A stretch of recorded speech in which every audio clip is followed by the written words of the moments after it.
Oh my God, I gotta go over here. I'll avoid that. Hi everyone, welcome to the Evanston History Center. My name is Krista, I'm the Director of Public Engagement. Thanks for joining us here this evening. It's great to see familiar faces, new faces. For those of you who haven't been here before, the Evanston History Center is based here in the former home of Charles Dawes, who was Vice President of the United States under Calvin Coolidge.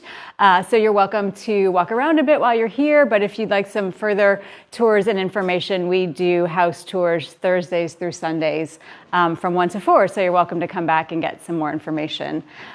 We also recognize as the Evanston History Center that the history of this house goes back way further than Charles Dawes and the building of this house. The house is on the unceded ancestral lands of the Potawatomi, the Ojibwe, and the Odawa people, and we remember that in all of the work that we do, and that while we are privileged enough to be in this historic home, we are really a history center that is for all of Evanston, and it's really important for us to have dialogues and programs and information that reflects and celebrates and documents all of the history of Evanston, including the people of Evanston, the different movements, the architectural history, all of that kind of stuff. So tonight's topic, we're really pleased to have Jack Johnson here with us, or Jordan. I'm sorry, I always... Oh, good. Jack? I wish I was that good at guitar, but I'm not. Oh, yes. You're not going to play? No, I don't. Jack Jordan from Climate Action Evanston. Jack wrote his senior thesis on, I'm going to say the right title, Participating in Change, an Oral History of Community Climate Action Planning in Evanston, Illinois. So we thought it was a really great opportunity to, with this being Earth Week, to highlight climate action in Evanston, but also as we're the History Center, to connect it a little bit to what has happened in our city and how that reflects and how we move forward with what we're doing today and in the future. So thank you for being here. We are streaming on Facebook Live. We will have a recording that we can share with you afterwards. I think the program will go about 60 minutes, but Jack will then have lots of time for Q&A, so feel free to stick around. And thank you for joining us, and thank you for being here. For sure. Oh, yeah, do Just take yours. Just to make sure the people in the interwebs can hear us. There we go. Should be good. I'll turn mine off. Well, thank you so much, and thank you for the History Center for inviting me here today. I got to meet Krista at one of the service fairs at Evanston Township High School, and she was like, well, would you ever consider giving a lecture at the History Center? I was like, of course I would. This is really kind of my entryway into climate activism here in Evanston, but generally was really through history. And so it's very fitting to kind of get to give this presentation, which I have given variations of this talk before, but never sort of trying to be comprehensive of sort of the scope of climate activism here at Evanston. So this will be really fun. We'll have an hour to kind of go through things. If you have any burning questions, you can raise your hand during, but we will have plenty of time for Q&A at the end. So just an outline here. We'll talk a little bit about Climate Action Evanston. That's the organization that I represent. We'll talk a little bit about just a brief intro of myself. Then we'll do some grounding. We already heard a land acknowledgement from Krista in the History Center, but we'll also have one in this presentation as well as a labor acknowledgement. And we're going to spend a decent bit of time talking about the roots of the climate crisis and the roots of environmental injustice. That'll be really important context for the rest of the presentation. Then we'll go through, just like we said in the title, past, present, and future. The past is what I wrote my senior thesis on at Northwestern. The present is what we're experiencing right now. And the future is anybody's guess, but it was kind of fun to speculate. So I'm excited for that one and hear what you all think might happen in the future. So first, a little bit about Climate Action Evanston. We've been around for about 20 years or so. We've had different ancestor groups before us, including Citizens Greener Evanston and Network for Evanston's Future. The main thing about us is that we are a place-based, resident-run group that is acting on the root causes and destabilizing symptoms of the climate crisis. So that means we're acting on what causes the climate crisis, both the thoughts and ways of exploitation that have happened, the emissions that are causing the climate crisis, but also figuring out how do we adapt to the different climate that we're going to see in the future. Unlike most communities across the United States, including Chicago, Evanston has been pretty successful in its local climate actions. And that was really what prompted my own thesis research was, well, why was that the case? And that's kind of what we're going to go through today. And a lot of those takeaways are really important for what we're going to talk about for the present and for the future. What was that secret ingredient? We're going to get into this. We're going to get into how I came to this conclusion. It's been involved and engaged residents. One of our volunteers, Janet Alexander Davis, who's the co-lead of Environmental Justice Evanston, one of our 5 programs here. She jokes that being an Evanston resident is a full-time job, which I'm sure you all can resonate if you take one look at Evanston Now or the Evanston Roundtable on a given day, as some of my Chicago friends sometimes do, and go, oh my gosh, you guys must be losing your minds up here. You're going to move the Civic Center, do zoning, and pass a healthy buildings ordinance in the same day. It'll make your mind scramble a little bit, right? But those engaged residents, the fact that people care, that's why we've been successful in climate action. And we'll see that through the history of Evanston's early climate action plans. But really what our role is as Climate Action Evanston is to create pathways for people to participate. Because climate action is a team sport. It requires everybody to help. And really everyday people, where they are situated, kind of the best way that you can make an impact is working within your community. And so we have our 5 different programs. We have the umbrella organization that is Climate Action Evanston. And whatever it is that are your skills, are your resources, are your passions, we try to create ways for you to be able to volunteer and to make a difference. And that's something we're trying to get better at every day. And so that's kind of our goal, create pathways for all 75,000 plus people here in Evanston to have a role, to be part of the solution. Just a little bit about me. I grew up in the west suburbs, right where the suburbs stop and the corn begins in St. Charles. This is a picture of me and my cousins doing some Easter egg hunting. I thought that was fitting, given Easter was just this last week. My family's got West Side roots. We're mostly Irish and Swiss Catholic. My dad's one of 10. My mom's one of 7. It helps me get equipped for wrangling people, which is what most of my job, as well as being the oldest of 4 kids. I ended up in Evanston because I went to Northwestern for undergrad. I was an Evans scholar, so I got the golf caddying scholarship to go here, which was great. Lived just up the road for 6 years. Got to look at this lake all the time. I previously worked at the Environmental Law and Policy Center, the Nature Conservancy, and after graduation I worked at Invenergy doing utility scale renewable development, so wind and solar. But I was volunteering with Climate Action Evanston at the time, and I started working full-time at Climate Action Evanston about this time last year, on April 11th of 2024. So I've been a year at the organization. I'm our first ever full-time employee. And in addition to all that, I'm a river tour docent with the Chicago Architecture Center, which is something I picked up last year. I won't be doing any, left on your right sort of stuff tonight, but feel free to come hit me up and I'll tell you when I'm giving my next tour. So first we're going to do some grounding, and I am going to read through these because I think they're very well written. To really get into the climate crisis, we have to acknowledge how we got here in the first place. And it's not just about emissions. It's not just about what fuels that we burn. And this is from the Gitche-Gaman Indigenous Nations Museum right here in Evanston up on Central. I'm going to read this land acknowledgement. The land that Evanston occupies today is the unceded ancestral homelands of the Council of Three Fires, the Ojibwe, Odawa, and Potawatomi nations. More than a dozen other nations called this region of northeastern Illinois home: the Menominee, the Ho-Chunk, Meskwaki, Miami, Kickapoo, Sauk, and many others. Long before European contact, this region was a place of great significance for transportation, agriculture, trade, and commerce for many indigenous communities throughout the Great Lakes.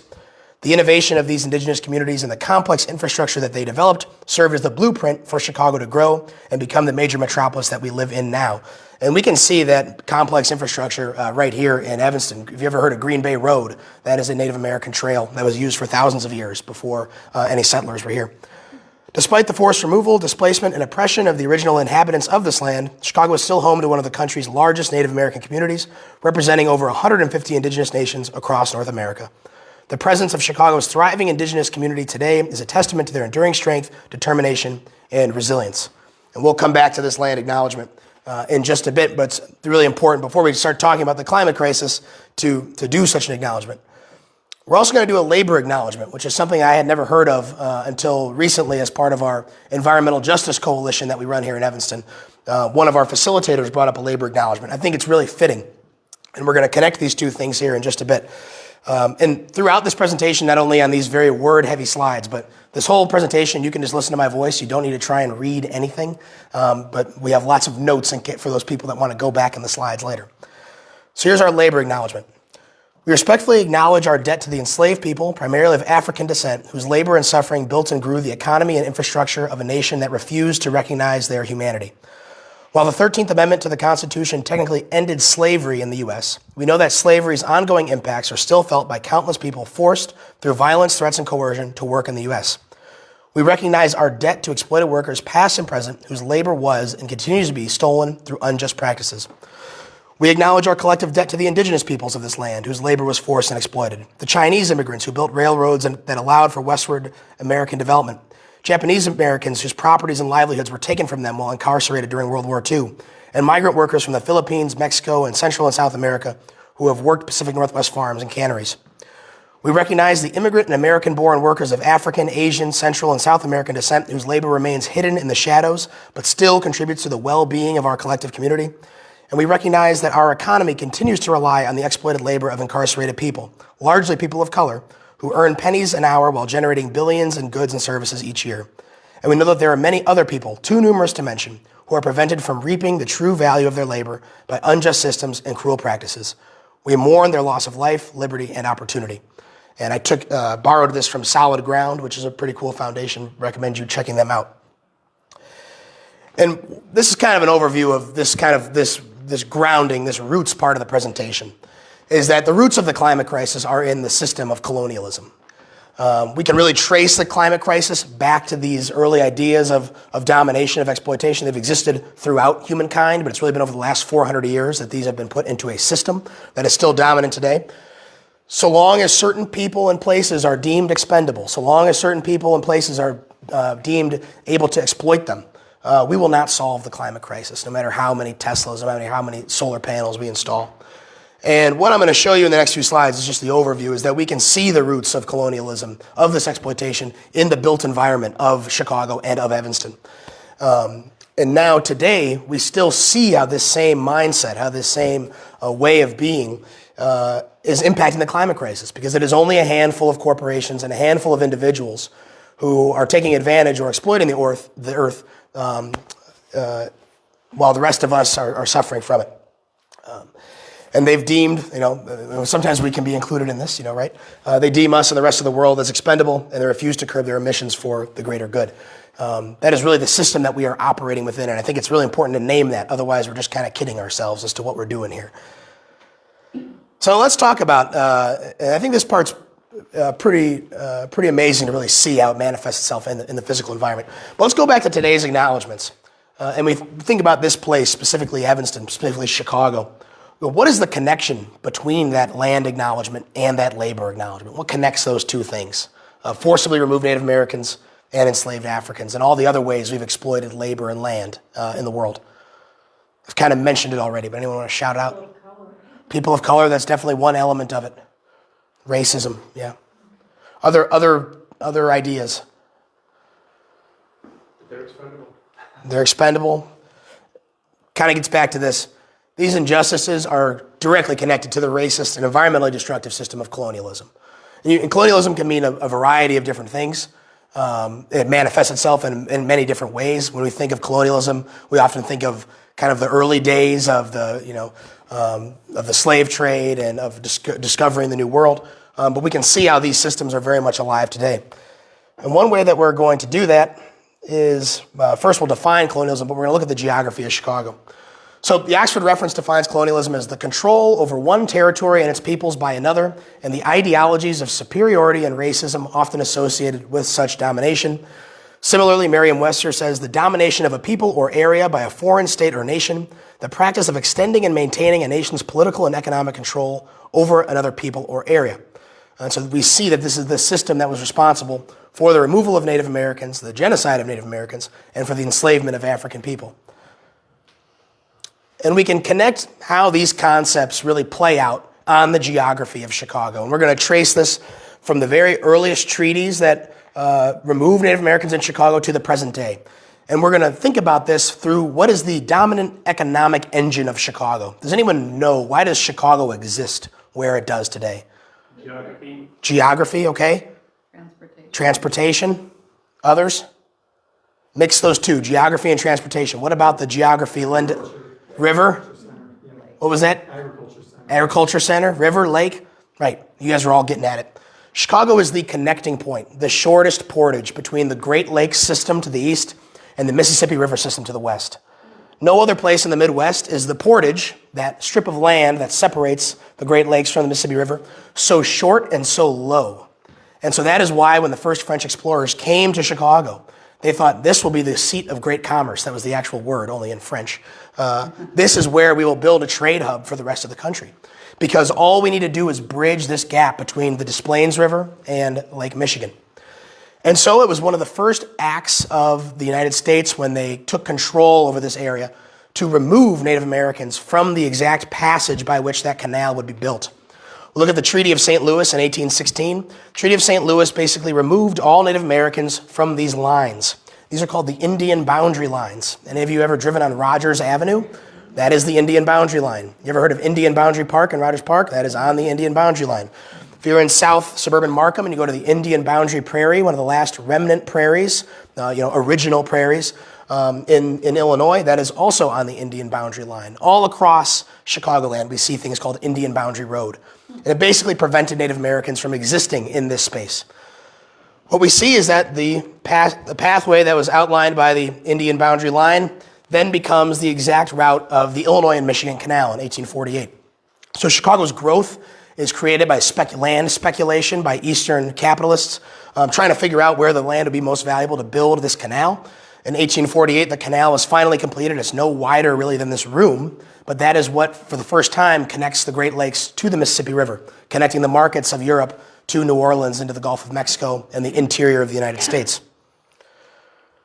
What we see is that almost all freight infrastructure, almost all heavy infrastructure in Chicago, but particularly that relates to transportation, because Chicago still today is the transportation hub of the United States, falls along this original Indian boundary line from 1816. On the right-hand side, you see a map of the intermodal facilities of Chicago. Chicago is the railroad hub of the United States. We know that waterways were only the dominant form of transportation for a few decades before they were surpassed by the railroads. Today, there are 7 Class 1 railroads, the largest railroads in the United States. 7 exist in the United States. 6 of them go through Chicago. And we have more intermodal traffic, which means the amount of containers that are moved from a train to a truck or vice versa, than hardly any other port in North America. All of them, for the most part, are located along the route of the original Indian boundary line. If we look at this map on the bottom, this is basically how many lifts the intermodal facility had, basically how busy it is. You see that all of those largest facilities, those darker ones, are along that route of the Illinois-Michigan Canal, along the route of the Stevenson Expressway, I-55. And why this is important is because we see how the removal of people for the benefit of the economic system continues over and over and over again. It happens in 1816 with the Native Americans. It happens with the construction of the railroads, which we know were an engine of genocide upon Native peoples across the United States. We also see this with the highways. If you were a poor Latino, Hispanic, Irish, Polish, Jewish, or black resident in Chicago during the 1940s through 1970s, it is very likely that your slum or poorish neighborhood could have been bulldozed for the creation of our highway system. This is a picture of the near West Side Congress Expressway, so the Eisenhower, I-290 in the city. Many people tried to prevent their neighborhoods from being completely demolished for these highways. They were unsuccessful. And what we see today, and this is particularly when we look at freight infrastructure, the combination of freight infrastructure, rail, and freight by highway, is that the highest degrees of environmental burdens, where people have the highest incidences of cancer, of asthma, of toxins in their soil and in their air, is along these corridors. And in the same way that people were viewed as expendable in 1816 is the same way that people were viewed as expendable in the 1950s, people are still viewed as expendable today because you live a shorter life when you live near these facilities. And we see, again, this pattern persisting right along the original line of the Illinois-Michigan Canal. That is where many of the worst environmental burdens in the Chicagoland area are. And remember, those people are suffering for you in many ways, because this is how you get your gasoline. This is how you get the heating fuel for what runs our electricity in Chicago. This is where your Amazon goods come through. Everything comes through these corridors. And so we see that the world that we live in now is still a world that is ready to exploit, ready to deem people expendable, ready to make a buck over someone's life. And just to kind of pull it all together, race in the United States continues to be the #1 most significant indicator of whether someone lives near a toxic facility. And this is from The Nation. They did a number of studies on this, or kind of compiled a number of studies here. But 56% of the populations near toxic waste sites are people of color. 95% of them have seen their claims against polluters denied by the EPA. So this kind of just ties it up on a nationwide standpoint. What exists here in Chicago and in Evanston, this exists across the country. This is really what our country was founded on in many ways. And unfortunately, we've seen that kind of we've been lucky in that we get to see it a little more clearly now because of how exposed it is. But I just want you to notice the pattern here. The economic system that has been dominant in the United States has really relied on the exploitation of marginalized communities. First, it was the Potawatomi, the Ojibwe, the Odawa, and the first Native American removal. Then it was Black, Jewish, and other working class communities during the construction of our highway system. And now it is mostly Latino and Black communities who live near the freight infrastructure that keeps our economic system going. And this is just all really important as we kind of start thinking about the climate crisis. But let's do a little bit about Evanston in particular. Here in Evanston, this absolutely exists here in Evanston. And here I'm borrowing from Dino Robinson, a very prominent Black historian here in Evanston who's done a ton about looking at segregation, looking at redlining, looking at the historic Fifth Ward here in Evanston. And so we've had Black residents here in Evanston since even before the Great Migration, nearly 70 years before the Great Migration, folks were starting to come to Evanston. And it started right away that in the early 1900s, real estate brokers started segregating Black residents and other people of color close to the railway lines in Evanston. Evanston developed around the railways. We had 3 primary railway lines here in Evanston. And that de facto sort of segregation in the beginning became de jure or by law segregation starting in the 1919 City Zoning Code and in the FHA's redlining in the 1930s that really took all the Black residents and put them all on the west side of Evanston, bounded by 2 railways and the North Shore Channel. So some of the most environmentally hazardous land, some of the least desirable land in Evanston. And even a few years ago, we still had city beach tokens for accessing the beach. I've heard that argued by many older Black residents that we work with. That was a form of environmental injustice because that prevented working class people from accessing the city's most prominent environmental asset. But we really see all of that translate into life expectancy and health outcomes. And that's the thing about environmental racism, right? We can talk about it in words. We can, use our vocabulary from Northwestern or wherever you go and talk about it. At the end of the day, it's usually cutting someone's life short or it's causing suffering. And that is what we see in Evanston. If we look at the 1935 Homeowners Loan Corporation risk map, and if you've ever seen a map like this is basically how we did credit scores before credit scores existed. We would do them geographically. So we'd say if you lived over here, you're a good loan. If you live over here, you're a bad loan. And across the country, the Homeowners Loan Corporation, this is a New Deal era government agency, basically goes over and declares which areas of the country are good for low interest loans and which are not. And across the country, if you were Black or if you lived in a predominantly Black or Latino neighborhood or you were Jewish or Italian, whatever it was, but most prominently Black, you would be rated hazardous D, be redlined. And that basically meant that you did not have access to any loans, whether those were for your home or whether those were for your business. And the redlining is just one element, one part of a series of different systems that contributed to segregation, that contributed to our nation's inequalities, but it was one of the most damaging, especially when so much, if we think about, almost all of us in this room are white, most of our wealth was generated by our parents or grandparents owning homes, right, and passing that wealth down to us. And that was completely out of the question, or at least high barriers to entry for a lot of the population. And what we see is, this is from the city's health department, the E-Plan. This is the Evanston plan for the local assessment of needs. We're really lucky in Evanston. We have a very good health department that did some really good on-the-ground research. And what they found is that the life expectancy in Evanston's 5th Ward, this is Census Tract 8092, which is basically Church up to the North Shore Channel and down Green Bay Road, is the lowest in Evanston. And it is lower than the tract just north of it, which is 88, by 13 and a half years, 13.3 years. So just a difference of living across the side of a railroad track is a 13-year life expectancy difference. So you see how these things physically translate into our built environment, right? And this is just a good thing to think about when we're talking about climate change, we're talking about environmental injustice.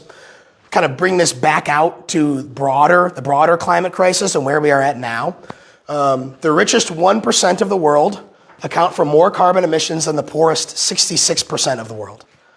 So there's huge discrepancies into who is causing the climate crisis. And I think many of you know, but we also know that the poorest people in the world are the ones that will suffer the most from climate change. People that live closer to the equator where there are heat waves and flooding and near coastlines. Also, just 57 companies are linked to 80% of greenhouse gas emissions since 2016. And so it's not to say that you at home shouldn't be doing whatever you can, especially because technically the cutoff for 1% is anybody that makes more than 140K in the United States, which is a lot of us in Evanston. But I'd say we should really be focused on the political dynamics here, that there is a class of extremely, extremely wealthy and extremely powerful corporations that are responsible for most of the emissions. And we see how that connects back to the same ethos of exploitation and colonialism, right? There's a few people that view the rest of us as expendable, or the rest of the land as expendable.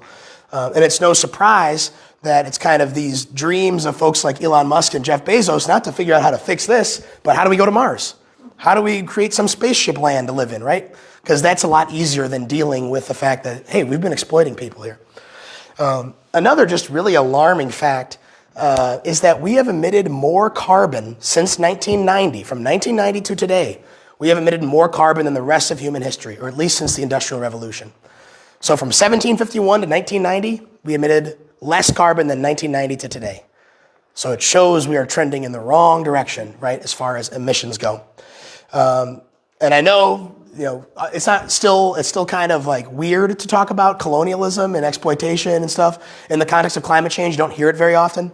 But the UN did say 2 years ago, finally, that yes, colonialism did cause the climate crisis. So if you had any doubts from me, hopefully you believe the experts. I was very pleased to found this. Okay, good.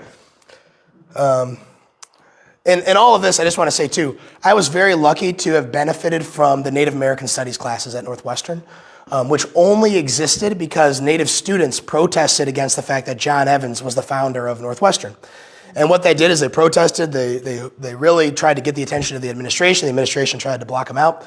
But what it led to was a lot of funding, and a lot of indigenous professors are now employed by Northwestern. And we have really good Native American Studies classes. So I didn't know about it. When you're seeing this stuff, like this is directly from my Center for Native American and Indigenous Research Fellowship from 2023. This is what I studied. So I was only able to do this stuff because of indigenous students protesting and getting this really important history into our curriculum. Just some other terrible things before we move on to the happy stuff.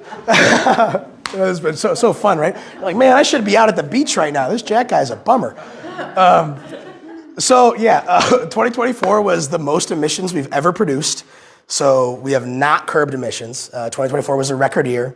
All signs pointed to 2025 being even higher.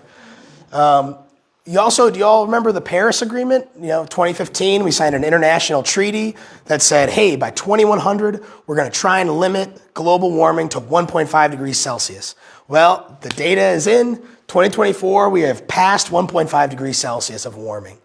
That one was a real surprise to me. But it's been validated. The average temperature of the world is 1.5 degrees higher than pre-industrial levels. Now, that is all, we got the wildfires, you name it, pick out of a hat which climate crisis you want to deal with. It's all to say, though, that there is no reason for us to give up, because the difference between 1.5 degrees of warming and 1.6 degrees of warming is immense. We're talking about dozens and dozens of hurricanes and wildfires and droughts and famines. And especially for those of us in this room who happen to live in one of the most carbon-intensive societies in the world, in a place where we are educated and we have the power to act, we more than anybody have an ability to actually affect this, especially when we take a long-term view. And that's especially important for our youth, our kids at high school, at D65, who are seeing these headlines and wondering, how can I act, right? So now that we've got that down, just a quick recap, we really cannot solve the climate crisis without changing our relationships to people and to land. It's not any fault of our own, but the dominant system that we've grown up in, that we live in, is okay with a certain amount of exploitation, a certain amount of saying these people are expendable. Whether we say it outright or not, our current president says it outright, which in some ways is bad, in some ways is kind of helpful, because it's like, hey, we've been doing it the whole time, because we have. At the core of this, we really must reject exploitation. We must reject treating certain people and places as expendable. All life has value, it goes without saying. But with that in mind, let's move on to more of the nuts and bolts of the history of climate activism here in Evanston. So I'll start off with my senior thesis that I was scrambling to write 3 years ago today, doing all sorts of all-nighters and stuff. I have to remind myself of that whenever I'm working too hard. Like, well, it's not as bad as writing a thesis. My title of my thesis was Participating in Change, an Oral History of Community Climate Action Planning in Evanston, Illinois. This was really an oral history project, so I interviewed 22 residents that had been involved in climate activism here in Evanston, and I tried to understand what made Evanston successful. Why were we able to actually meet our greenhouse gas emission targets? Spoiler, we kind of did. And so basically what I did was, here in Evanston, most communities in the United States do not have a climate action plan or a sustainability plan. Here in Evanston, we've had 3. We had one in 2008, we had one in 2016, and we had one in 2018. And so what that allowed for was to actually do a comparison of the development of the 2 different plans, see how they were created, and see how that affected how much they actually worked in implementation. The primary conclusion here was that it was robust resident involvement that made the climate action plan successful. And that was true in the creation of the plan and in the implementation of that plan. So just before we get to the actual before we get to that first Evanston Climate Action Plan, let's do a quick recap of environmental activism writ large in the United States and here in Evanston. We just celebrated Earth Day yesterday. Earth Day was April 22nd, 1970 was the first time that happened. It was really in the 1970s that we had kind of that groundswell of environmental activism. But actually, Northwestern students preceded Earth Day by about 3 months. The students at Northwestern hosted something called Project Survival. And this is actually often viewed by many people as like the first official Earth Day event was right here in Evanston. Then from 1969 to 1976, we passed a majority of our landmark environmental legislation efforts: Clean Water Act, Clean Air Act, National Environmental Protection Act, or Policy Act, the Endangered Species Act, the Forest and Scenic Rivers Act, etc. All under our good friend Richard Nixon. Republicans can sponsor climate work too. There was such a groundswell of need for environmental legislation that Richard Nixon was behind a lot, or at least signed on to a lot of this. Then in 1988, we have our first intergovernmental panel on climate change. That's the first time the nations of the world come together and say, man, we got to do something about this. 1990, they issue the IPCC, that's the Intergovernmental Panel on Climate Change, still exists today. They issue their first assessment report. They said, hey, this is kind of bad.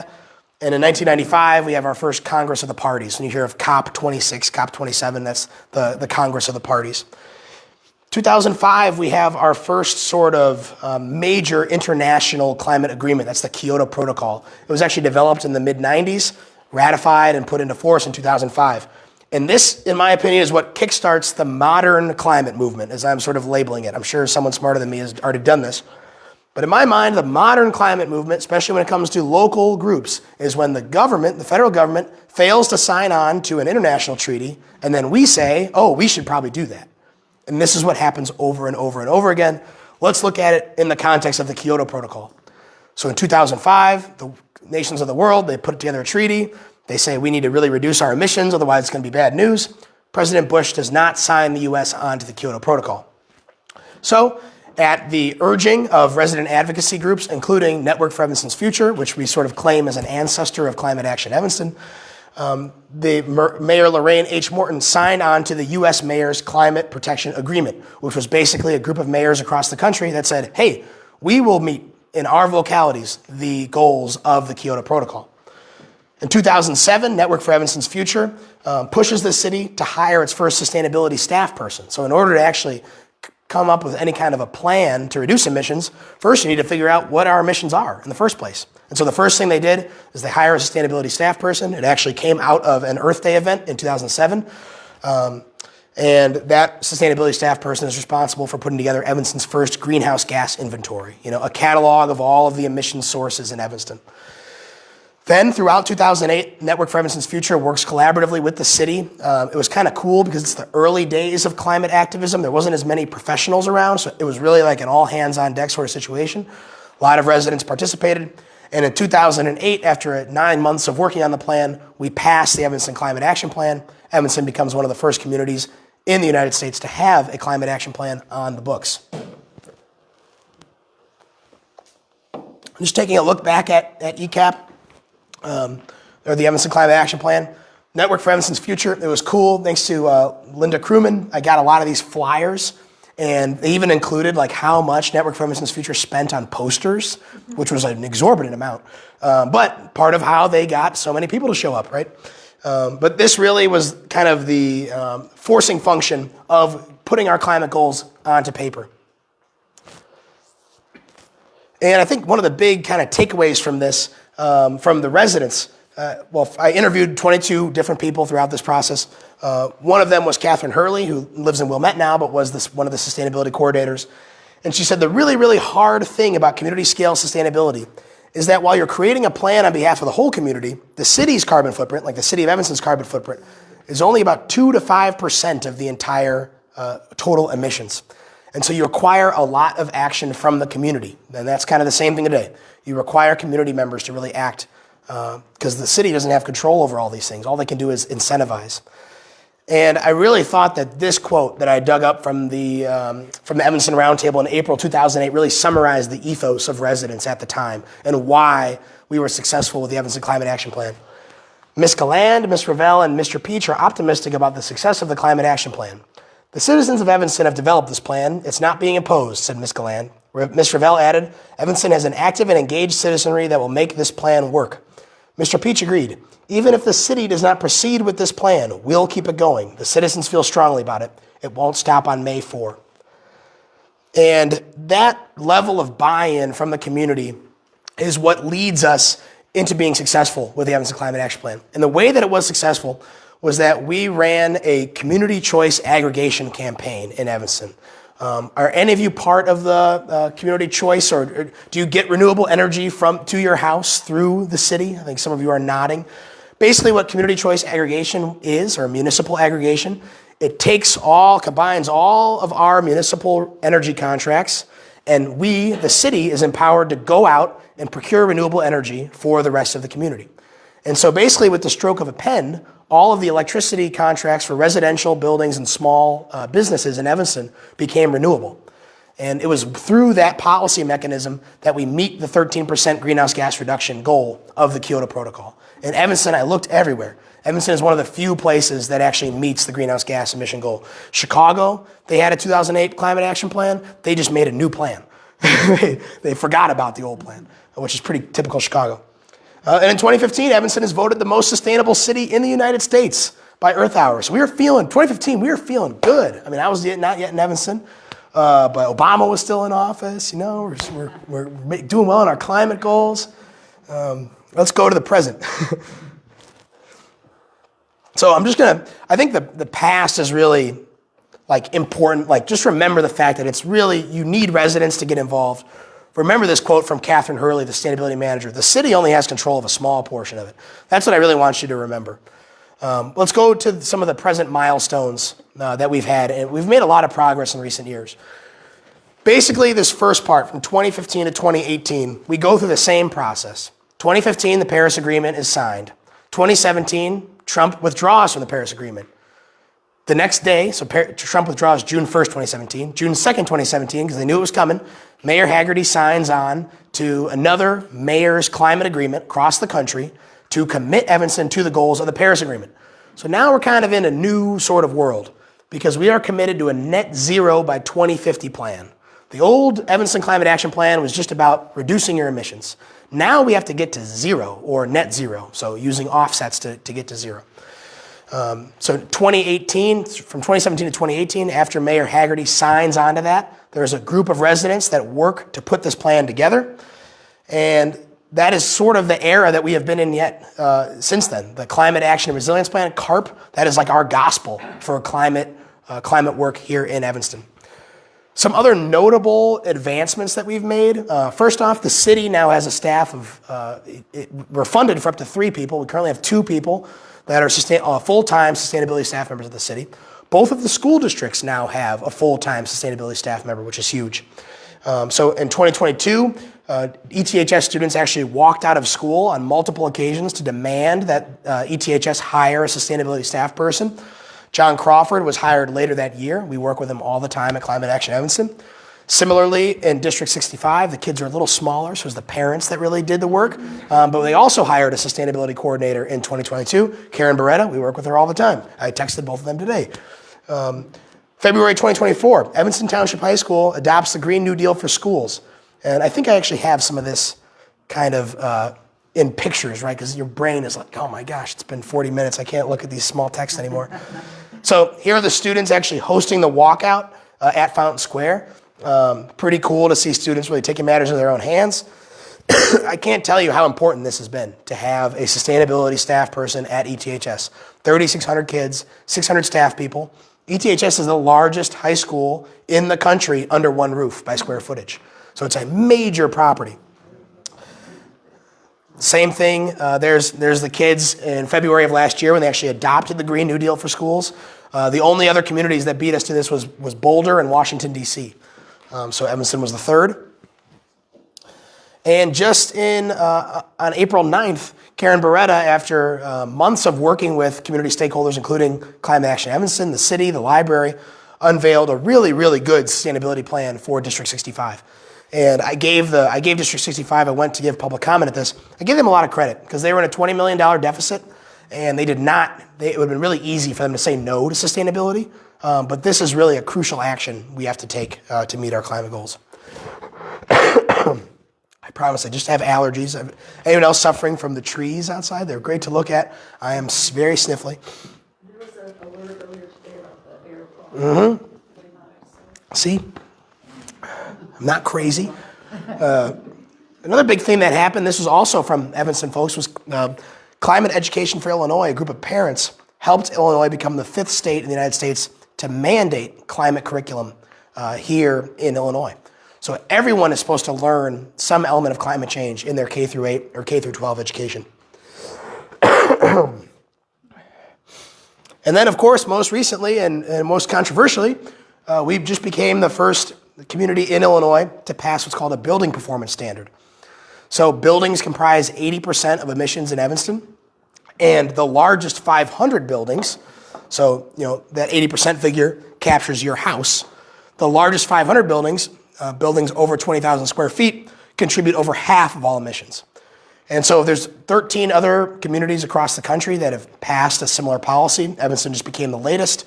And this kicks off a year of rulemaking where we'll figure out exactly how this policy works. So these are all some big present milestones. These are things that we're doing right now. And I'd say in general, if we are going to reduce our emissions, if we're going to address environmental injustices, we have to make immense changes to our physical infrastructure, to our built environment. We have to try and get people not living close to toxic facilities. We need to improve our public transit. We need to switch over to renewable energy sources. We need to decarbonize our buildings, replacing how they're heated and cooled. The problem with this is that this all requires a lot of money. And I don't know if you've read the headlines recently, but there isn't much money flowing down from Washington, D.C. anymore. Okay? But in my mind, maybe because I'm crazy, I think this is actually kind of a good thing because we actually have to focus on what really matters. And what really matters is building social infrastructure for climate action. And you could think of social infrastructure similar to social capital. But let's give you some examples of social infrastructure. I call social infrastructure the ways and means by which community members interact and collaborate with one another to achieve their mutual goals and to build a better future for all. So this is any civic club that you're in. This is the local press. This is WBEZ or NPR. This is the Evanston History Center. The fact that we can all be here tonight, someone organized this and they put out the invite and we're all here and we're getting to learn something new. That's social infrastructure. And right now, social infrastructure or social capital in the United States is at an all-time low, mostly due to this and due to suburban sprawl. We're not as connected to each other as we once were. People don't participate in civic organizations and club sports teams and bridge leagues as much as they used to. But investing in our social infrastructure, particularly social infrastructure that advances climate change, is the single most important thing that we can do in the present moment. We need to do a lot of this work before that money comes down and before we can make those big physical infrastructure changes. So Climate Action Evanston is an example of social infrastructure. We're like the community group that gets you plugged in. The Evanston Roundtable, boy, they provide fantastic coverage of climate-related, environmental-related news that we would not have without them. Parent-teacher organizations that affect District 65 and 202, the History Center, the school districts. I mean, the fact that there's 3,600 kids walking through Evanston Township High School. If you could mandate climate education, affect those 3,600 kids those 4 years, that is a huge climate action. Same thing with climate education for Illinois. And there's 3 places that we really need to invest in our social infrastructure. The first is in our educational systems. The climate education that I received at Northwestern as an environmental science major, I don't think there's any reason why that shouldn't be what you just have when you graduate high school. It wasn't all that crazy. And so every 8th grade and high school graduate needs far more climate education. And so do us as adults. I mean, there's a lot of misinformation out there. There's a lot that we could be doing. We really need to invest in the education that's available, the information that's available to us if we're going to make informed decisions, if we're going to know how to act. The second place that we need a lot of investment is local climate organizations like us. We're kind of a rarity, unfortunately.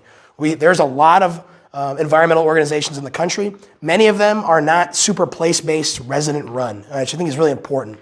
That it's the people that you live with, the neighbors that you share a space with. For instance, at Climate Action Evanston, we're very lucky that I am a full-time staff person, but I am only one person. And most nonprofits in town would be struggling with a staff of just one person. I've definitely gotten some more gray hairs. But growing our staff, and more importantly, growing our volunteer base, figuring out how we can offer people of all ages and all backgrounds a way to participate, because there's more than enough to do. But that is a really big challenge. And that has to happen not just in Evanston, but across Chicago and across the country. The third thing we need to do for social infrastructure is build some connection between our little municipality and the rest of the region. Because let's think about the things that cause climate change. It's our energy system, it's our transportation system, it's our building system, our water system. Those all exist on a regional level. ComEd doesn't exist just in Evanston. The Metro doesn't run just in Evanston. The MWRD, our wastewater and water system, they don't run just in Evanston. So if we're going to actually have action at the scale needed, we need to be working regionally. And that's going to require a lot more connections between Evanston, Skokie, Morton Grove, the south side, the west side, etc.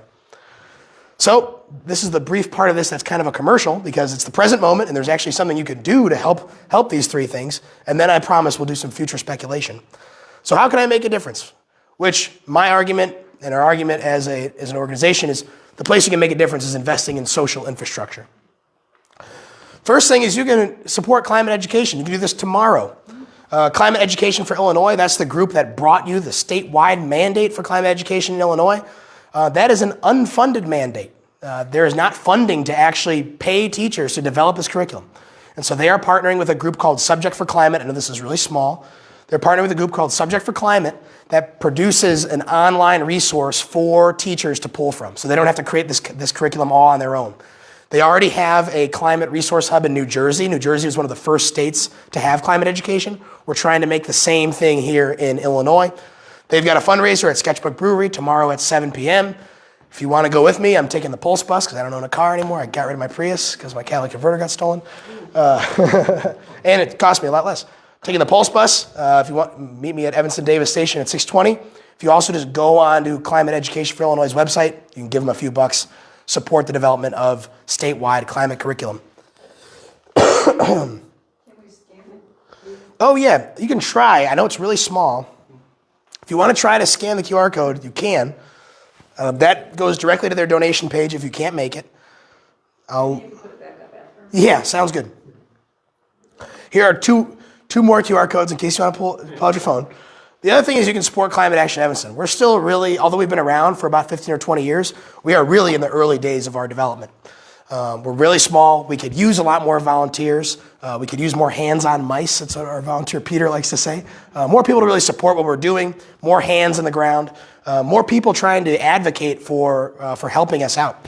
So if you want to volunteer, you can reach out to us at volunteer@climateactionevanston.org. We will try to plug you into whatever's available. We're still really building out sort of our infrastructure for how you just sign up and how we post volunteer opportunities. But we have those 5 programs at the beginning of the presentation we talked about. Those are ways that you can get involved, whether it's for local food, for waste, for energy, etc. And the second way you can support us is by donating. We're trying to build our staff. We're trying to hire more high school interns, more college interns. We get an awful lot out of our high school and college interns because there's so much to do, and they understand how to work computers, which is big. And the third thing you can do is just to stay in the loop. If you have not already, that right QR code is to subscribe to our newsletter. That's where we kind of give the full rundown of everything that's happening in the community. You can also follow us on Facebook, LinkedIn, Instagram at Climate Action Evanston. And the third thing that we're trying to do here is build the regional social infrastructure. So again, we're kind of a rarity in Evanston. We need to really have a chip on our shoulder in Evanston because we have a lot of assets that other communities do not have. And that's why we need to do some of the hard things. So there's 284 municipalities in the Chicago region in Illinois. So sorry, Indiana, sorry, Wisconsin. Only about 20 of those 284 municipalities have any kind of a climate or sustainability plan. Only about 10 have any kind of a city staff person dedicated full-time. That's still insufficient for any municipality, but even have one city staff person.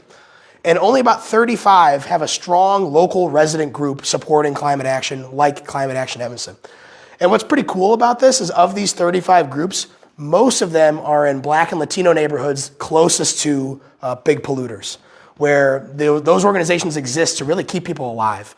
So part of how my position is actually funded is from a grant that we were given through the Little Village Environmental Justice Organization, which works on the southwest side of Chicago. So it's a cool flip of the narrative where we're used to being the rich Evanstonians helping us out, helping other people out. Here it's the largest Mexican-American community, or the third largest Mexican-American community in the United States, who's saying, here, Evanston, here's a few bucks. You guys need to hire somebody, which I think is really cool. They've really figured it out. They know how to do this locally. But our vision in Evanston is to really be a model for 21st century community living. That's Climate Action Evanston's vision, is to really do the hard things like the Healthy Buildings Ordinance, like investing in public transit, like developing climate curriculum, and saying, look, this is practical, and you don't have to reinvent the wheel. You can borrow what we did. Because we do have the staff, we do have the plan, we do have the active and engaged volunteers and residents. And I'm going to give an example of how this kind of works in practice with the Healthy Buildings Ordinance. And the Healthy Buildings Ordinance is really not just about Evanston. It's about getting building performance standards, mandating that buildings reduce their emissions, reduce their energy use across the state, across the country. And we feel that with successful implementation, practical implementation of this here in Evanston, we can help Chicago, our neighbor that is much, much larger, has much more emissions, and as well as other communities across the region, enact such an ordinance. So these are pretty dense, but I'm going to give you just a quick overview, for a sneak peek of a presentation I'm going to give tomorrow to an audience of Chicago people about the Healthy Buildings Ordinance. Basically what I'm going to tell them is, hey, 80% of all emissions in Evanston come from buildings. You all knew that. 70% of all emissions in Chicago come from buildings. That delta, that change is due to the transportation emissions in Chicago. And 53% of all emissions in the Chicago region come from buildings. So A, you cannot meet your climate goals if you do not address building emissions. Across the country, 14 cities have now adopted building performance standard. Evanston just became the latest. I'm going to cite an article that I wrote in 2021 that says this is Dan Doyle, the chairman of Grumman and Butkus Associates, located right on Davis. They are experts in building energy efficiency. In 2021, I wrote an article, and I quoted Dan, and he says, we have done all the carrots. We've provided all the incentives buildings could use to decarbonize. Now it's time for something punitive. Now it's time for the stick. And that is especially true because more and more buildings nowadays aren't owned locally. They're owned by large investment firms who really don't care about what happens in each individual building. So it's important that we have this kind of a standard. So I'll tell them about the building performance standard here in Evanston, the Healthy Buildings Ordinance. I know this is so dense, just close your eyes. Basically, we became the first community in Illinois to do this, and the whole pitch about this is, hey, look, you don't have to figure out how you're going to implement this in Chicago. You've got courtyard apartment buildings in Chicago. We got courtyard apartment buildings in Evanston. You got these Lego-looking Mies van der Rohe buildings in Chicago. We got those in Evanston. Oh, you ever seen this? Is that ETHS or is that Lane Tech? Right? It's all the same. So we got university buildings. Chicago has how many universities? Evanston only has one. And we've got Optima Views, new fancy high-rise buildings. Basically, the pitch here is, look, folks, you need to be focused on how this plays out in Evanston. Because if you want to figure out building performance standards region-wide, this is the case study. This is where we need to figure it out. All the same things that exist, especially with affordability, especially with the wealth disparity, we need to implement the Healthy Buildings Ordinance. We need to figure out how to reduce the emissions of our buildings without jacking up rents, without leading to hundreds of thousands of dollars in assessment fees for condos, without driving out local businesses. All of those outcomes would be completely unacceptable, right? So that's why the Healthy Buildings Ordinance is designed very flexibly, but that's why the next year of rulemaking, of figuring out how do we structure these rules, what happens if someone would have their rent raised, that's why it's so crucial. And what you see here is how the rather small case study of 500 buildings in Evanston, that can kind of write the playbook for how we do this regionally. And we want to do that on as many issues as we can. How do you build a local food ecosystem? How does Evanston become zero waste? All of these things, you can see how we could do it here, and the ripple effects become much larger. So let's take a little bit of time to speculate about the future. I won't take too long on this. Pull out our magic 8-ball and see what we get, right? This is kind of like, all right, we built all the social infrastructure. Every church has every church and synagogue and house of worship has a climate group, and everyone's fully educated. And even my bowling team is talking about, oh, you should be, where's your circular Evanston waste, ball cap or whatever? I don't know. You're part of your litter league on your block. Everything's going great. We've already figured out all the social dynamics. Now what are we going to do? 2026, I'd love to hire our third full-time employee. That means we have to get a second. Sometime this year. I'm going to spend time on a few of these. I'm going to rattle them off, and then we'll spend time on a few of them. 2027, next few years, I think we can pass a Lake Michigan Bill of Rights, which is something that endows Lake Michigan with its own rights, regardless of what we believe it's good for. They've done this. This is called Rights of Nature. It comes from Native American philosophy. We'll spend a little bit of time on that. May 1st, 2028, we know the major unions of the United States are staging a mass strike on May 1st, 2028 to bargain for a better living wage and for health benefits, et cetera. So that's going to happen. Hopefully in 2029, the EPA kind of gets reinstated. It basically is completely hollowed out. A lot of our high school students would love to vote in the next municipal election. So 2029 would also be maybe where our 16-year-olds vote in their first municipal election. They participated a lot in this last one, but they couldn't vote. 2029, I'd love to see the Western Avenue Bus Rapid Transit project completed. That is basically giving a bus its own dedicated lane and signal priority. Western Avenue, if you were to build bus rapid transit on Western, it would connect 6 of the L lines in Chicago, kind of making our transit system more modern. And in 2031, this is actually something that Ann Arbor is already doing today, but that we might create our own local sustainable utility to incentivize the deployment of solar, of geothermal, of electric water heaters, of battery storage. And that would include the creation of an Evanston Virtual Power Plant. You're like, what the heck is this guy talking about? I'm going to spend a little bit of time on this one and on the Lake Michigan Bill of Rights. But this is something that could very much be enabled by the Healthy Buildings Ordinance and could lead those same building owners that were complaining about doing the Healthy Buildings Ordinance to get a whole lot of money, because the grid is very constrained right now. There's a lack of energy.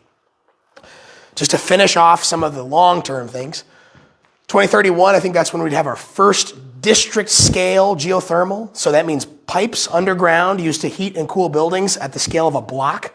There's a little town in Iowa that already did this, and it's actually what we kind of used to do. It's an old technology. 2031, the Chicago region is projected to hit 10 million. We're growing. We used to be a lot larger than we are now. We shrunk, and now we're growing again.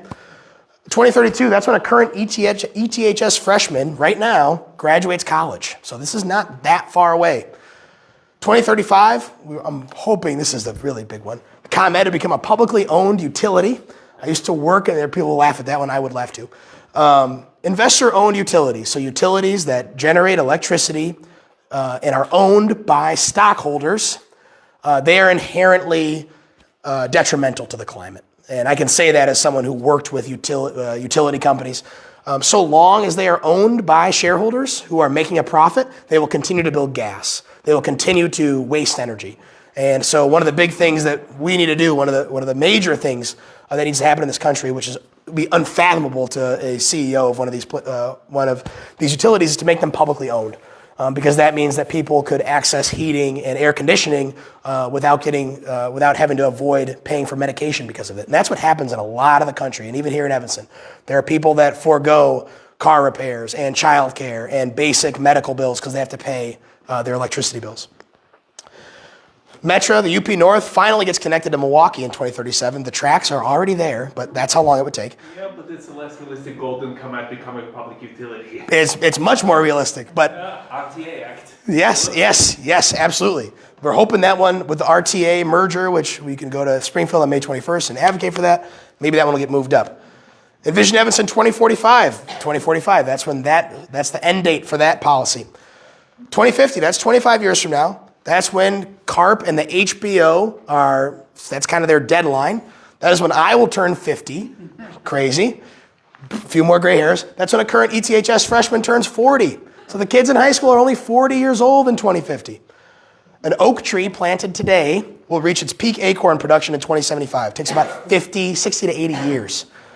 So plant that oak tree now. You have your acorns in 2075. 2100, that's when I'll turn 100, and a current ETHS freshman will turn 90. And that is, and this is scary, in a low emission scenario, in a scenario that we reduce our emissions, the climate of Illinois will be that of eastern Texas. That is what we're dealing with, right? That is the level of change that is basically locked in at this point, okay? But let's take a look at some of these more near-term things. This is something I haven't discussed much at a Climate Action Evanston level because we do not have a water program right now. So if you're interested in being part of a water program, I've had a number of folks actually approach me about this recently. But the residents of Toledo, Ohio, Lake Erie has had a lot more pollution than Lake Michigan. They said all of the current environmental regulations are not working. Our lake is still polluted. We still have algal blooms where we can't drink our water. We're going to create a Bill of Rights for the lake. And this is part of a broader trend that was really spearheaded by indigenous communities across the country called Rights of Nature. That basically says rivers and mountains and forests and lakes, it doesn't matter if they are valuable to us, they are inherently valuable. And what this allows for is like anybody could sue on behalf of the lake for any pollution that was caused to it. I think greater than the legal ramifications of this, you saw a federal judge struck it down immediately, but what do we care about what a federal judge says anyways nowadays, right? That's out the window. But I think the perception of the lake being its own living entity, which it is, and all the wildlife that it supports, I think that's a really important change of mind from kind of the exploitative, using the lake as a resource, it's ours to use, to the lake is inherently valuable, it's its own being, and we exist and should be grateful for the lake for taking care of us, right? That's just a good mindset shift that we could accomplish. I think Evanston's the perfect place to spearhead something like this. Let's talk a little bit about virtual power plants, and I want to leave at least 20 more minutes for questions. This is a lot of text. Just forget about it. Let's pretend this room, you're all in your own houses, right? What a virtual power plant is instead of increasing energy production in a time of demand. So imagine it's a summer day, everyone's turning their AC on, it's super hot. The usual way that we address that need for energy right now is we turn on a gas plant. They're called peaker plants, you can turn them right on, it's almost like starting up a big lawnmower that provides electricity to the grid. What they do in Texas and in California, what we could do here in Evanston is what's called a virtual power plant. And as more things are hooked up to electricity, instead of increasing the amount of electricity on the grid to meet the demand, what if we all lowered our electricity usage? And this is enabled by the fact that more and more people are going to be using electricity for things that are currently powered by gas. So look on the right here, homes with smart thermostats. There's only about 10% of them have smart thermostats today. We expect that to be 34% in 2030. Homes with electric water heating, it's not going up a whole lot. Residential rooftop solar, we see that expanding tremendously. Behind the meter batteries, so basically storage in your house that collects solar energy. and reserves it for when it needs to be used. That's going to increase substantially. And light-duty electric vehicles, so having a Tesla in your garage or having a Hyundai or whatever brand you might choose, maybe not Tesla anymore, in your garage, having that energy resource. And basically what it looks like is if all of us in this room had our own electric appliances, instead of having to turn on the gas plant down the road in Skokie, all of us would just stop heating our water and stop charging our Tesla for about half an hour to an hour, and that alone will reduce the energy demand enough to make a big difference. And this actually has worked. And here's kind of another sort of schematic of it. You can imagine all these different buildings. You have, of course, the big industrial processes are the ones that can make the most money from this because they just shut down operations. Real big skyscrapers that use a lot of energy, that could be increasing the temperature in your building on a hot day just a few degrees. That makes a big difference on your electricity demand. But all of these things aggregated create a virtual power plant. And the key thing is the aggregation or the combination of all these sources. And again, the future is already sort of here. I'll go back to that one. The future is already here. California has this. Texas has this. It's because there's more need there. When they have these big heat waves in California and Texas, they've already implemented this, and it's really saved California consumers a lot. It's actually saved blackouts. But this is something that we could do in Evanston, especially with the Healthy Buildings Ordinance, which is going to incentivize electrification. This is something that we can do to positively impact the grid. And this is really important right now because the grid is very much not keeping up with capacity. Basically, there's not enough energy to meet the demand of the grid. And I know that's kind of a chicken and the egg thing. Well, aren't you telling us to electrify things at the same time? A lot of this is coming from AI, is primarily driving demand. But if we can create these ways of reducing how much energy we're using, it could really do a lot to stop new gas plants, which a whole lot of them are being built, from being built in greater numbers. And the last thing, I just want to show this graph, because this is kind of the story of why investor-owned utilities are somewhat inherently evil. Investor-owned utilities make money by spending money. They get a guaranteed rate of return on all the money that they invest in large energy projects. So if I'm ComEd, or rather Exelon, which owns the generation, and I build a gas plant for $50 million, I get to go back to you all and make you pay for it because that's how the profit structure works. What this study by Brattle Group, which is they do a lot of studies on the electric grid, what this shows is that virtual power plants can achieve the same amount of providing 400 megawatts of resource adequacy, so basically providing 400 megawatts to the grid. It can do that at a fraction of the cost of building new gas or even building new battery storage. Do you see why the utility doesn't like this? Do you see why they don't want to allow this to happen? Do they see why they don't want to pay you for reducing your energy usage? Because it'd be a lot more profitable if they could just go build a new gas plant, right? And that's kind of the structure that we're stuck in so long as investor-owned utilities continue to dominate most of the United States. Now, that's a whole can of worms. That's pretty much it, folks. I gave you the past, the present, the future. We tried to cover as much as we can. Thank you for sticking with me. We've got some upcoming events. I'll just rattle these off real quick and then we'll go to Q&A. There's that climate education event tomorrow. The Evanston Ecology Center has their Earth Day event from 12 to 3 at the Ecology Center. That's going to be a really fun time. We also have our Youth Climate Coalition. This is a new coalition we're launching with Climate Action Evanston. Our coalitions really work to bring together a diverse set of groups that are all working. We're not the only game in town when it comes to sustainability. So our Youth Climate Coalition is how do we get all the ETHS groups, all the Northwestern groups, how do we all get them on the same page? So we're kicking that off on Sunday with some of our youth board members. There's also the Environmental Equity Investigation. That is something our Environmental Justice Evanston group has really spearheaded. The city has allocated funding for a consultant to take a look at where are those worst environmental inequities in Evanston that really cause those health disparities. The second workshop is happening at Ebenezer AME on Emerson from 6 to 8 p.m. on April 30th. And I love this. ETHS is having an Anything But a Car Day. It's their first time doing it, or ABCD. So get to school with anything but a car. So that's closing out our Earth Month, and I'm sure there'll be a bunch more in May. But thank you all. Thank you. Thank you. Any questions? Jack, one of your first slides talked about it was like 4 or 5 kind of buckets of initiatives that you worked on. Sure, yeah. And I remember when I See if we met go. you were talking about that, and I personally was interested in the food waste. Sure. And taking what restaurants can't use. And Yeah. putting them out. But I just thought it might be helpful, so you have 5 basically pathways that people could get involved. Yeah. So I just wanted to touch on those. Sure thing. Yeah, there's a number of ways to get involved. Traditionally, through our programs was the way we would go to market, or the way that people could volunteer with us. So Beyond Waste, if you're interested in reducing waste and food waste, they'd be your place to go. They've really come a long way in the last year with some new leadership of figuring out their different programming. So we absolutely could use some volunteers at Beyond Waste. Edible Evanston, that's our local food. They have the food forest over on McCormick at the Eggleston Food Forest. They have work days every Saturday, 10 a.m. to noon. So you can show up on Saturday, 10 a.m. to noon, they will be there.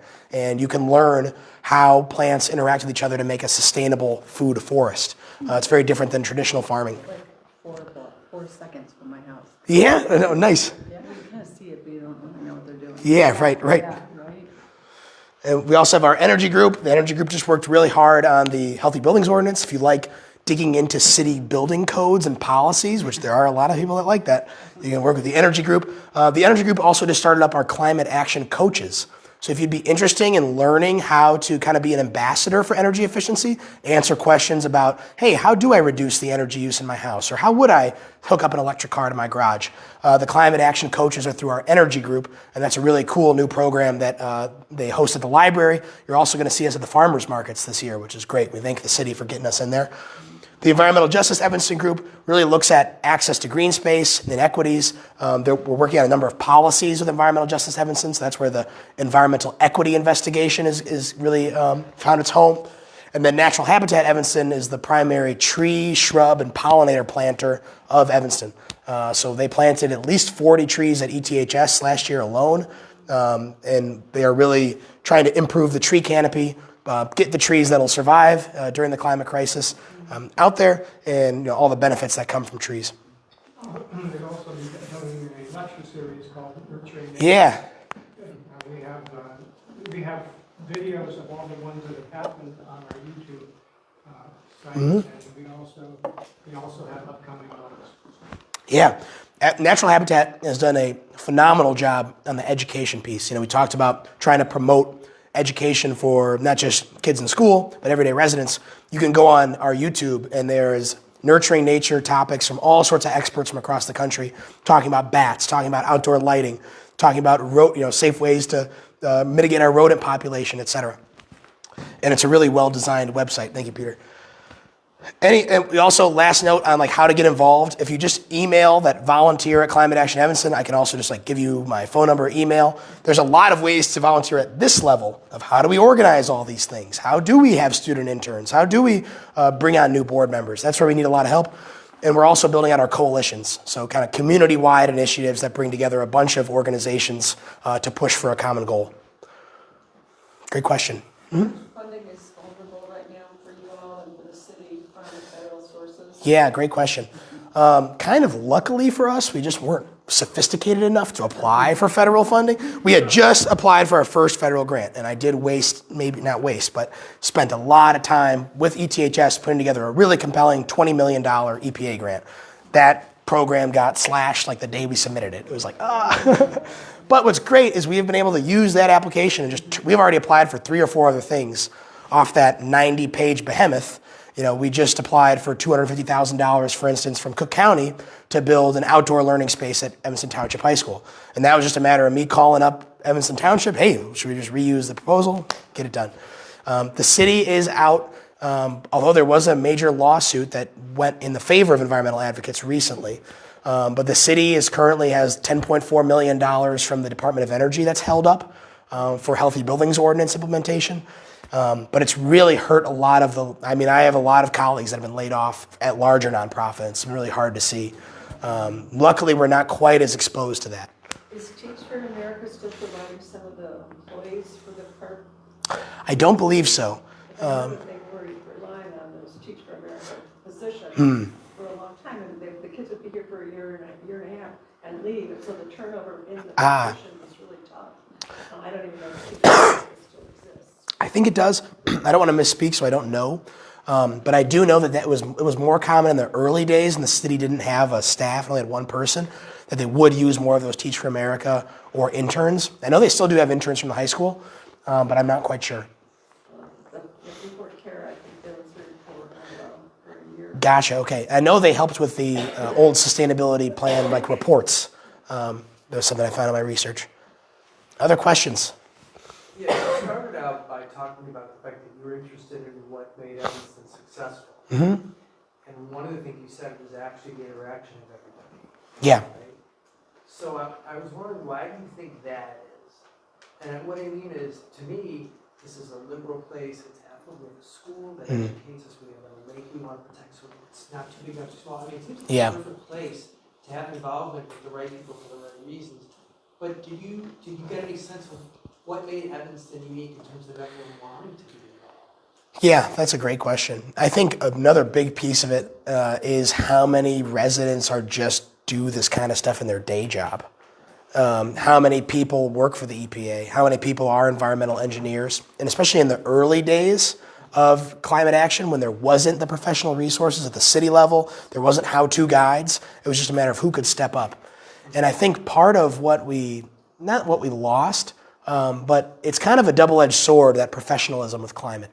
And I think part of what makes climate action and sustainability kind of intimidating or have barriers to entry now is because you feel like you need a PhD to have some of these conversations or to have something to contribute. And I could see why people might feel that way. And so I think it was a lot of like living, the type of people that live here are a little more urbanist, a little more sustainable, et cetera. We have a lot of people that have environmental backgrounds that contributed to those early days. But I think now the main challenge, both in Evanston but the climate movement broadly, is how do we include everybody?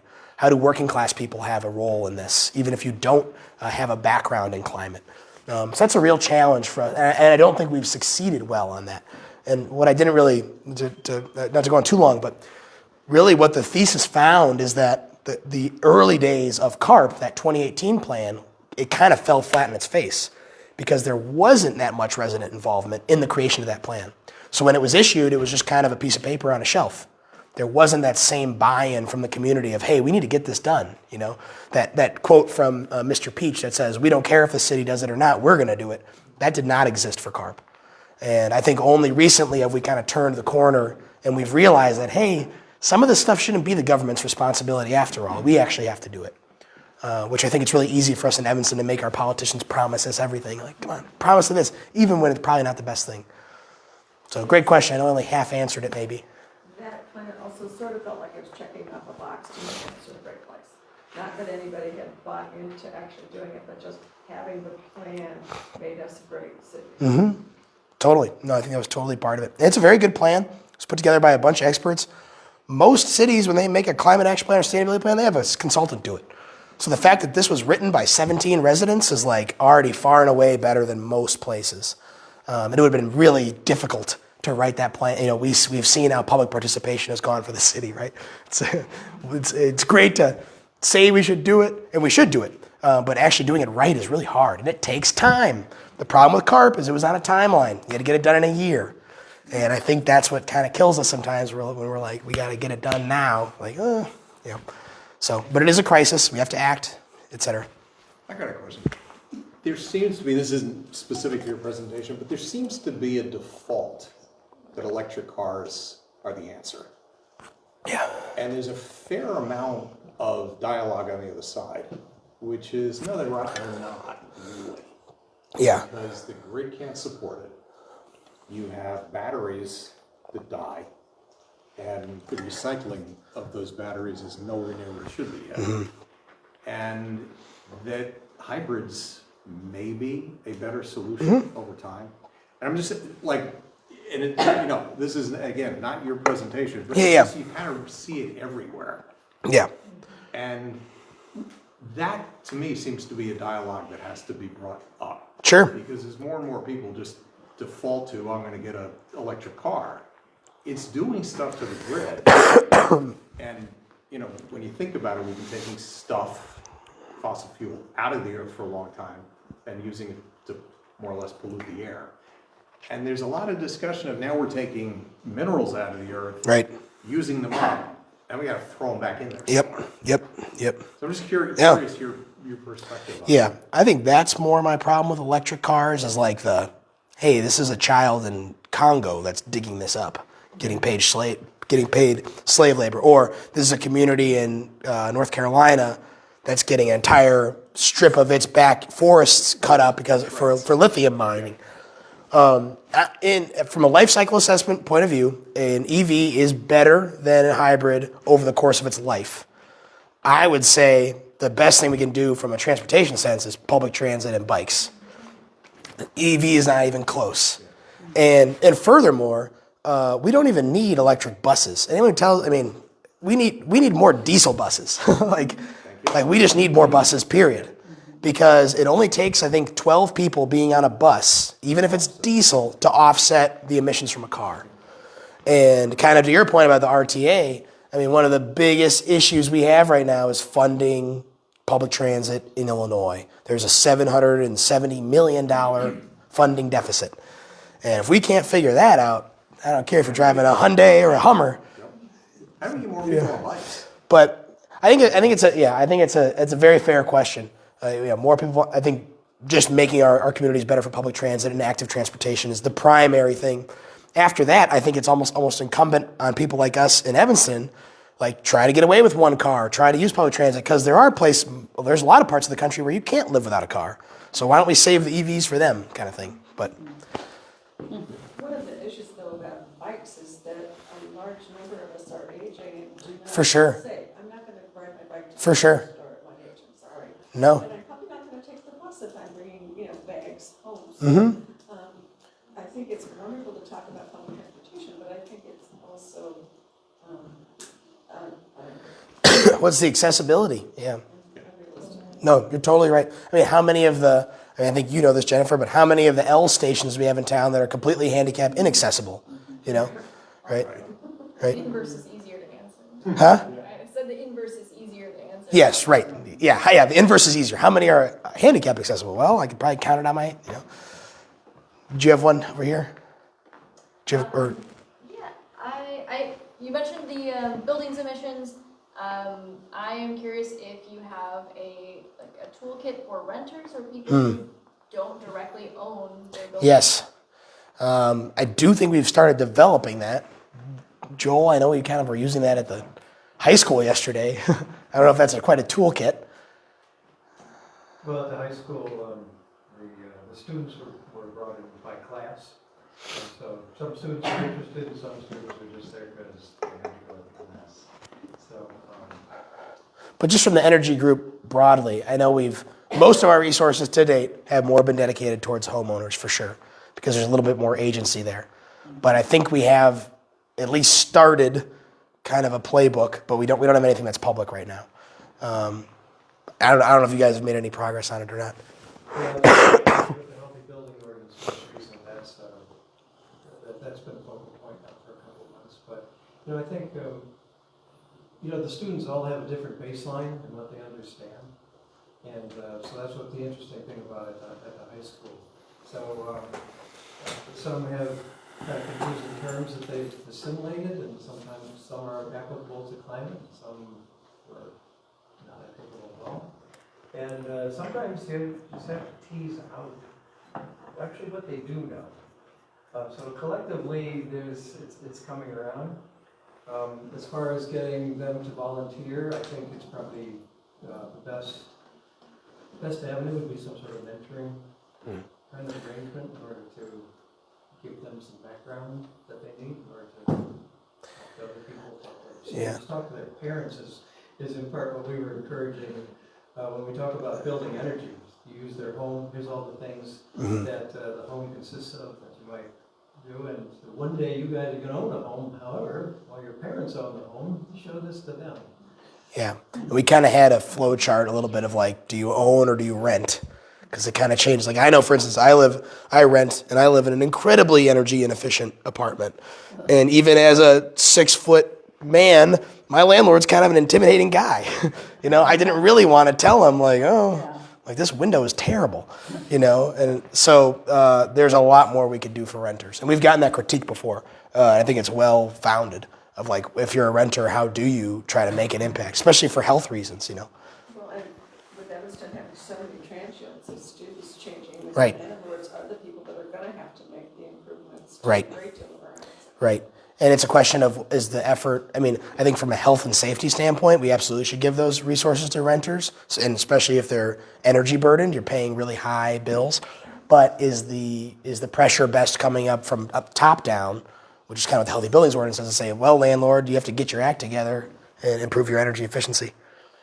Chuck, you had a question? Yeah, Joel kind of answered this a little bit, but I wanted you to talk a little bit more about your experience with ETHS. Oh, yeah. And the other folks are going to be 90 and whatever. Yeah, right. That's been the... How you sort of try to harness that, because I think we all know they're scared more than we are. of what's Yes. gonna happen. Other than that, what's driving them, or what are their concerns? Yeah. How do you... That's a great question. And they're incredibly talented. I think my overall experience with the high school kids is that they're some of our best volunteers, and they get stuff done because they're way busier than even I am. They've got club this and club that, and they got homework to do, and they have to be up at 7 in the morning at school. I spent a lot of time at ETHS writing the grant, and it's crazy to be in ETHS at 7 in the morning and see everybody flying around. You're like, holy cow. I think probably the biggest climate action that we can do collectively as adults is to give as much resources and tools and power to the younger people as possible. That's really the best thing we could do, because they'll take it and run with it. One of our students, Olin, you've probably seen him at public comment before, at City Hall. He's running I put him in charge of our Chicago Avenue Coalition, which is a coalition trying to figure out how to make Chicago Avenue a complete street, make it safer for public transit, more accessible, how to create a local economy that's based on foot traffic, not just car traffic. He's run that better than any other volunteer we've had run anything. So now we're going to make him head of co-lead of Go Evanston, our transportation. And that's kind of what the Youth Coalition is all about is, okay, how do we create as many pathways as possible? I've been really lucky as a 25-year-old to have had good education and good opportunities to do this kind of work. I'm hoping I am old news in 4 or 5 years, because there's so many young people. You don't need that much. You need to have some background in people skills, some background in project management, and the baseline level of education that hopefully everybody will get in 8th grade. And we're living in the Stone Ages. It's pretty easy, actually, to be like, oh, we should just do this. Do you want to do this? Yeah, okay, let's do it. The organizational piece is the hard part. And I think that's where the climate movement, I didn't really get to talk about this, but the 17-year-olds today and the 70-year-olds today are very similar in the world that they grew up in. And the rap music of today and the great rock music I love of the late 60s, early 70s, basically saying the same thing, that this is screwed and we need to figure something else out. And I think that intergenerational collaboration is really where we mix that young ambition and urgency and tech skills with like, hey, here's how you write a check. And there's a lot, I always tell people, give Peter some credit. I always think it's hilarious that Peter, as a retiree, he's still our best graphic designer. If I need a flyer printed out really fast, I'm going to call Peter before I call my high school kids, because he's actually better on the computer. So there's ways where that mixes up. So great question, Shirley. I probably have done this, but you might also reach out to students who are in architectural programs, Oh, yeah. design programs, engineering-related programs, and get them involved, because often they're looking for projects to do either For sure. as a team or individually, and they can tap the people who are teaching them and bring that expertise in, and introduce that professional For sure. layer. To Thank you for joining. conversations with other students. So, No, absolutely. And I think that's why I keep saying we live in the Stone Ages, is there are so many ways that we can collaborate and innovate that we haven't yet. And I think that's part of we've been able to do tenfold of that since at least me or whoever else would have taken my place as a full-time staff person came on. We don't have the people to manage the people right now. And that's where I'd love to get to the point, either with volunteers, like if we had more, people that were retired or whatever that had some project management experience that could manage 5 or 6 of those interns, that would go a long way. Well, I was thinking more come in and Yeah, do a day's workshop or something. for sure. To try and solve problems, I mean, because they're Absolutely. very committed to making a difference on these environmental issues. Absolutely, absolutely. I think and that kind of collaborative problem solving can get a lot done in a short amount of time, you know? I personally think the biggest elephant in the room is that our energy system is privately owned, that it's a for-profit business. It's not treated as a good for the benefit of all. And as long as that's the case, we're gonna run up against the profit motive every time. And the failure to coordinate between the regions and the grid issues and stuff. For sure. I don't see how it's gonna be solved. For sure. as long as that. For sure. We're essentially competing against each other. You're 100% right, and we just need to talk about it more. Because do you know how many presentations like this I've been in when anyone's ever mentioned that? One. This is the first one. And I was a little bit like, do I mention it? Because, you might get called a communist, or something.